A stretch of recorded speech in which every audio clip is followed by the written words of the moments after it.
Rabu 23 Juni 2021, bertempat di Desa Kota Baru, diadakan kegiatan launching MT2 atau masa panen 2 kali dalam 1 tahun. Turut hadir dalam kegiatan ini yaitu Bupati dan Wakil Bupati Lebong, Sekda Lebong, Ketua DPRD Lebong, Kapolres Lebong, Kejari Lebong, Kepala Dinas Tanaman Hortikultura Provinsi Bengkulu, Kepala UPTD BPTPHP Provinsi Bengkulu, Kepala Dinas Pertanian dan Perikanan Kabupaten Lebong, Kepala Badan Kantor dan Instansi OPD se-Kabupaten Lebong, para camat, kades dan perangkat desa, kelompok tani dan Gapoktan Kabupaten Lebong, serta para undangan lainnya.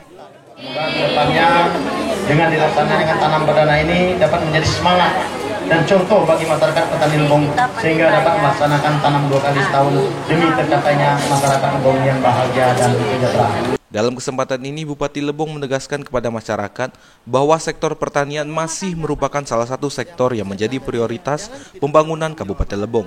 Mengingat di Kabupaten Lebong ini cukup besar peluangnya dan potensi sektor yang masih dapat dikembangkan serta digunakan untuk meningkatkan sistem perekonomian di Kabupaten Lebong.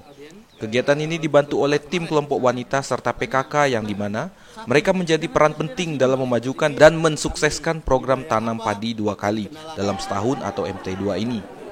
Selaku Kades Kota Baru berharap agar peran kelompok wanita serta PKK selalu aktif dalam menjalankan tugas dan bisa mengerti bahwa kegiatan ini sangat bermanfaat untuk meningkatkan potensi di sektor pertanian di Kabupaten Lebong. Harapan kita kelompok-kelompok ini bisa bergerak mandiri, bisa sukses apapun diberi bantuan, mereka tuh ngerti bahwa ini adalah bermanfaat untuk kita semuanya. Lahan-lahan yang kosong kita mulai garap bersama grup wanita perkebunan termasuk PKK di dalamnya semua. Dari lokasi, Andika Manganang, Lebong TV, Malang.